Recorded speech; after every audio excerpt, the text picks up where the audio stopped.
जी अस्सलाम वालेकुम, मैं हूं निगार। इस वक्त मेरे साथ रिजवान गिलजई साहब मौजूद हैं। अरशद शरीफ के हवाले से आज एक सेमिनार और एक मीटिंग यहाँ पे अगला एक जो है लाएअमल एक तय किया गया। उसके बाद यहाँ पे एक जो है एहतजाज रिकॉर्ड कराया गया। रिजवान गिलजई साहब मेरे साथ मौजूद हैं, इनसे बात करेंगे। अस्सलाम वालेकुम सर।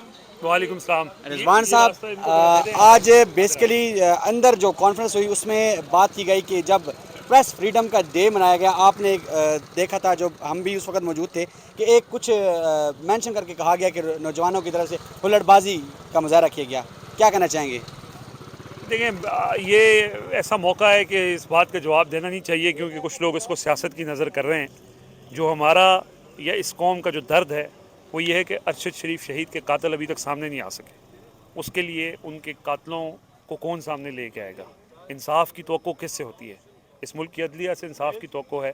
अदलिया ने इसके नोटिस लिया, JIT बनी, आज 10 महीने हो गए हैं, वो JIT कोई कार्रवाई नहीं कर सकी है। वो जो लोग मेन मरकज़ी मुल्ज़िमान थे उनका एक्विटल हो गया है, वो बरी हो गए हैं, तो कौन इंसाफ देगा? अदलिया से हम गुजारिश कर सकते हैं, इंटरनेशनल कम्युनिटी से गुजारिश कर सकते हैं, कोशिश हम कर रहे हैं, जद्दोजहद कर रहे हैं और उसके लिए आवाज़ उठा रहे हैं। खतूत लिखने की बात हो रही है कि इंटरनेशनल कम्युनिटी को इसमें इन्वॉल्व किया जाए, जो जो इंसाफ के इदारे हैं उनसे बात की जाए, उनको ऊपर प्रेशर डाला जाए कि वो इस मुल्क के एक शहरी, जिसको सहाफ़ी भी आप बाद में कहें, पहले वो इस मुल्क के शहरी थे, फिर सहाफ़ी थे, मुहब्बे वतन सहाफ़ी थे, उनको इंसाफ अगर नहीं मिला है तो इंसाफ के जो इदारे हैं ये कसूर उनका है। हम उनको जगाने की कोशिश कर रहे हैं कि इसमें वो अपना रोल प्ले करें।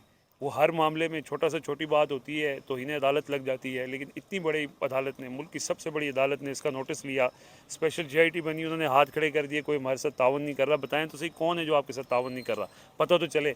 अरशद शरीफ शहीद के कत्ल कैसे हुआ, किसने किया? अरशद शरीफ ये मुल्क छोड़ के गए, किसने उनको मजबूर किया? दुबई छोड़ के कीनिया गए, किसने इस बात को मजबूर किया? ये सारी चीज़ें कौम के सामने आनी चाहिए, और जब तक नहीं आएंगी हम अपनी जदोजहद जारी रखेंगे। सर, क्या समझते हैं अरशद शरीफ का कत्ल होता है, एक बेईमाना तशद्दुद करके कत्ल किया गया, उसके बाद भी ये जुल्म का निज़ाम ख़त्म नहीं हुआ। इमरान रियाज की सूरत में दोबारा से एक जबरी गुमशुदगी की, बहुत बड़ी जबरी गुमशुदगी है। हर एक पाकिस्तानी की गुमशुदगी इस वक्त समझा जाए कि बहुत बड़ी गुमशुदगी है, क्योंकि हर एक इंसान बराबर है। तो क्या कहना चाहेंगे? अभी तक इमरान रियाज का भी कोई पता नहीं है, इसके हवाले से कोई आपके इल्म में हो? देखें, जब अरशद शरीफ शहीद हुए, ये सारा एक उसी से लिंक है सारी चीज़ें। उस वक्त खामोशी रही, किसी ने आवाज़ नहीं उठाई, किसी ने बात नहीं की। एक बंदा था जो बात करने वाला था, उसको भी उठा लिया। तो उसके बाद अब खामोशी से बैठे हुए हैं, आज कई महीने गुजर गए, इमरान रियाज का कोई पता नहीं है। तो अब जो आवाज़ उठाने वाला एक बंदा पकड़ा, उन्होंने इसीलिए उठाया कि कोई और आवाज़ ना उठा सके। लेकिन बदकिस्मती ये है कि अगर हम सब कोई भी आवाज़ नहीं उठाएगा तो कल को ये बारी लगी होगी, मैं हूँ, आप होंगे और लोग होंगे, ये सब लाइन में लगे होंगे। ये इस मुल्क का आइन गारंटी करता है आज़ादी इज़हार राय की। अगर वो आइन की उस जो एक गारंटी है वो मुझे नहीं मिलती तो मुझे वो आइन, इसका मतलब है, तहफ़्फ़ुज़ नहीं दे सकता। वो आइन की मुहाफ़िज़ तहफ़्फ़ुज़ किसने करना है? अदलिया ने करना है। हमारा सारा गिला जो है वो अदलिया से है, जिन्होंने इंसाफ देना है, जिन्होंने इंश्योर करना है कि जो गारंटी, जो राइट्स मुझे आइन में दिए गए हैं वो मुझे मिलें। और इसीलिए हम बार बार अदालतों से रिक्वेस्ट कर रहे हैं, अपील कर रहे हैं, एहतजाज कर रहे हैं, लिख रहे हैं कि इंसाफ दिया जाए। और जो आपने इमरान रियाज की बात की है, इमरान रियाज भी इंसाफ नहीं मिल रहा ना। इमरान रियाज को इंसाफ अगर देना होता तो अगर उसका कुछ जुर्म था उठा के अदालत में पेश करते, उसको यूँ गायब न कर देते, लेकिन वो उनको गायब किया हुआ है। इसका मतलब है नाइंसाफ़ी है, जुल्म है, जबर का निज़ाम है। और इस जबर और जुल्म के निज़ाम के अंदर आप देखें कि बेबस हैं लोग, लोगों के हालात किस तरफ जा चुके हैं। हम तो सिर्फ ये बात करते हैं कि इंसाफ हो, आइन की हुक्मरानी हो, और जो लोग हैं उनको जो आइन में गारंटी, जो राइट्स हैं वो मिले। वो अगर कोई नहीं दे रहा तो उसके ख़िलाफ़ आवाज़ भी उठाई जा सकती है, और अपनी जमहूरी राय, क्या कहते हैं, जमहूरी हक़ है, उसके लिए आवाज़ उठा रहे हैं।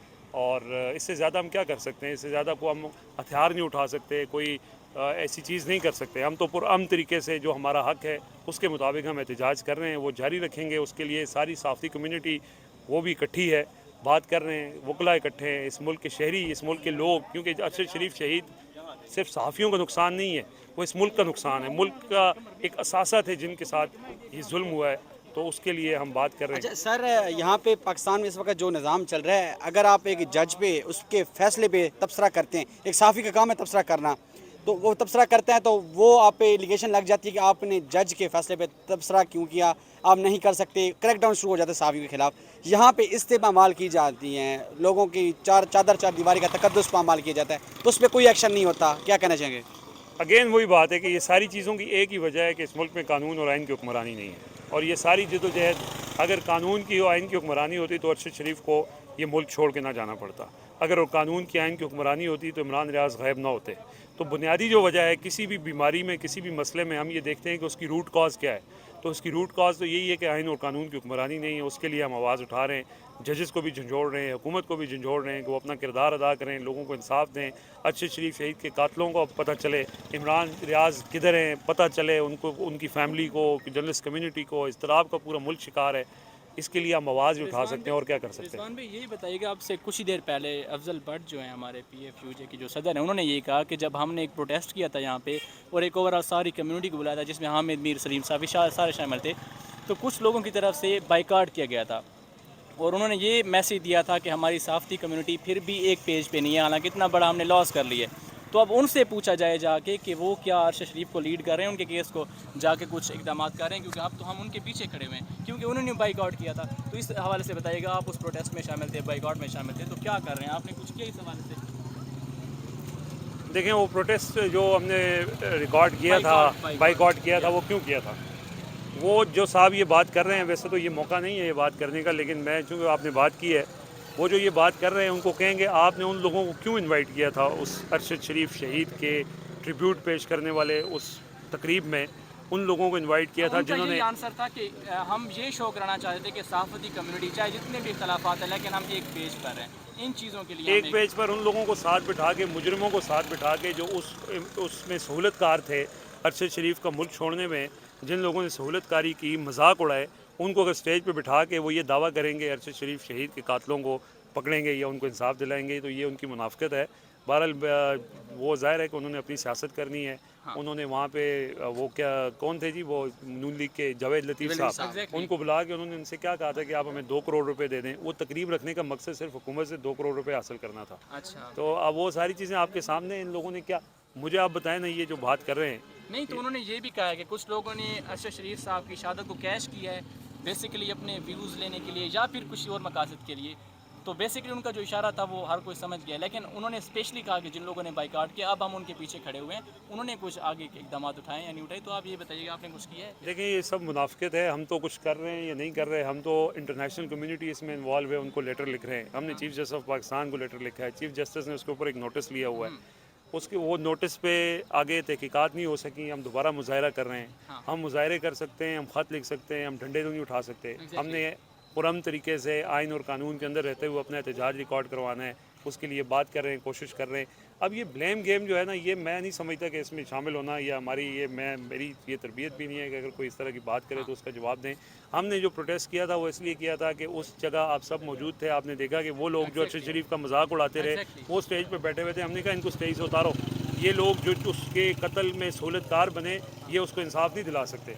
इतना सा पॉइंट था, उसको वो कैश करना चाह रहे हैं या पोलिटिसाइज करना चाह रहे हैं, सियासत के लिए इस्तेमाल करना चाह रहे हैं। हम इस पे मैं इस पे कोई उन्हीं के दौर में FIRs काटी गई हैं। सब सारी चीज़ें को सबको एक पता और क्वेश्चन जो कि हर पाकिस्तानी स्पेशली जो कि एक थोड़ा सा सेंस रखता है उसके माइंड में उठता है कि भाई जब सो मोटो लिया गया, चीफ जस्टिस ऑफ पाकिस्तान की जानिब से नोटिस लिया गया, उसके बाद चुप हो जाती है बिल्कुल, क्या वजह है? क्या ये केस भी दब जाएगा ऐसे, इसके ऊपर भी धूल जम जाएगी इन फाइलों की? देखिए, मैंने अभी ये भी बात की है कि असल जो प्रॉब्लम है ना वो आइन और कानून की हुक्मरानी नहीं है। हाँ, जो इस वक्त जिस तरह से अदलिया का जो किरदार होना चाहिए था कि इंसाफ तो उन्होंने देना था। हाँ। चीफ जस्टिस ने नोटिस लिया, JIT ने कहा जी हम बेबस हैं, हमारे साथ कोई तावन नहीं कर रहा। तो जो JIT बेबस है तो उसको चेंज करके दूसरी JIT बनाएं जिसके साथ तावन कर रहा है, जो तावन करे। और अगर कोई तावन नहीं कर रहा तो पता चले कौन के सामने आना चाहिए कि कौन उसमें रुकावट बन रहा है। ये सारी चीज़ों का जवाब मिलना चाहिए ना। या इन चीज़ों का तो कम से कम जवाब दे सकते हैं, अदालत हमें दिलवा सकती है कि अरशद शरीफ पे यहाँ पे पाकिस्तान में पर्चे किसने किए, वो कौन था जो उसके ऊपर FIRें की और अरशद शरीफ के ऊपर ज़मीन पाकिस्तान की तंग की और वो पाकिस्तान छोड़ने पे मजबूर हुए। ये तो हमें कोई बता सकता है।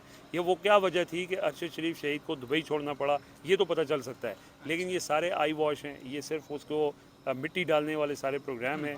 इस वक्त अदालतें हों या कोई भी कानून नाफिज करने वाले इदारे हों, सब बेबस हैं क्योंकि इस मुल्क में आइन और कानून की हुक्मरानी नहीं है। और यही वजह है कि इमरान रियाज जो हैं वो आज कई अरसा गुजर चुका है, कई माह गुजर चुके हैं, लेकिन उनका कुछ पता नहीं है। क्यों पता नहीं है? कि आइन और कानून की हुक्मरानी नहीं है, अदालतें बेबस हैं। ये काम अदालतों का है। मैंने वहाँ भी यही बात की कि हमें किसी से कोई गिला नहीं है, हमें गिला उनसे है जिन्होंने हमें इंसाफ देना है, वो हमें इंसाफ नहीं दे पा रहे, तो ये जो गिरबान उनका पकड़ना चाहिए, ये सवाल उनसे होना चाहिए। अच्छा रिजवान भाई, इंसाफ होता दिखाई देगा नेक्स्ट फ्यूचर में? जिस तरह मतलब हमने उम्मीदें तो लगाई हुई हैं, नो डाउट हमें लगानी होती है, मजबूरी है हमारी कि हम supreme court of Pakistan, high court जहाँ पे भी केस चल रहा है, हमें उनसे उम्मीदें होती हैं। ठीक है, इंसाफ में देर हो जाती है, लेकिन अभी जिस तरह उनकी अहलिया ने बात की कि हम कीनिया में केस फाइल कर रहे हैं, उधर पटिशन फाइल कर रहे हैं, जिस तरह उन्होंने बात की, तो देखिए कीनिया हमसे बैकवर्ड मुल्क है और इंसाफ के लिहाज से भी मतलब वहाँ पे मुश्किल नहीं होगा फिर ये चीज़ें करना। जब पाकिस्तान में नहीं मिल रहा तो दूसरे मुल्क में, दूसरे के घर में जाके आप कैसे देखिए इंसाफ की कीनिया में भी इसी तरह का पाकिस्तान जैसे ही मुल्क है, बल्कि हमसे भी गया हमसे गुजरा है, backward वहाँ पे भी कोई कानून और आइन की हुक्मरानी नहीं है, तो उनसे तो कोई हमें ज़्यादा तवक्को नहीं है। एग्जैक्टली हमें बात फिर अगेन वही है कि हमें उनसे भी गिला नहीं है, हमें गिला सिर्फ ये है कि इन चीज़ों का वही कि हमारे तेरी राहबरी का सवाल है, हमें अपनी इंसाफ के इदारों से उम्मीद है।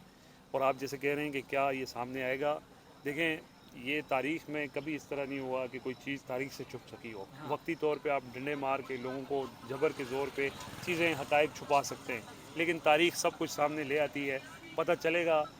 यहाँ पे भी हमें उम्मीद है कि इस मुल्क में कोई अल्लाह से डरने वाले, आइन और कानून से के ऊपर चलने वाले मुनसिफ आएंगे, जो फ़ैसला करेंगे, जो पता चलेगा, तहकीकात करेंगे कि कौन था, कौन अरशद शरीफ को पाकिस्तान से ज़मीन तंग करने वाला था, कौन दुबई से कीनिया भेजने पे मजबूर करने वाला था, और को किसने उनके कत्ल के ऑर्डर किए। ये सारी चीज़ें सामने आ जाएंगी, लेकिन हम अपनी जद्दोजहद जारी रखते हैं कि वो कहते हैं शिकवा ज़ुल्मत शब से तो कहीं बेहतर था, अपने हिस्से की शम्मा तो जलाए जाते हैं, अपने हिस्से की शम्मा जलाए रखें। रिजवान भाई लास्ट ये वक्तन फवक्तन डाउनफॉल का शिकार हुआ है या अभी एकदम रैपिडली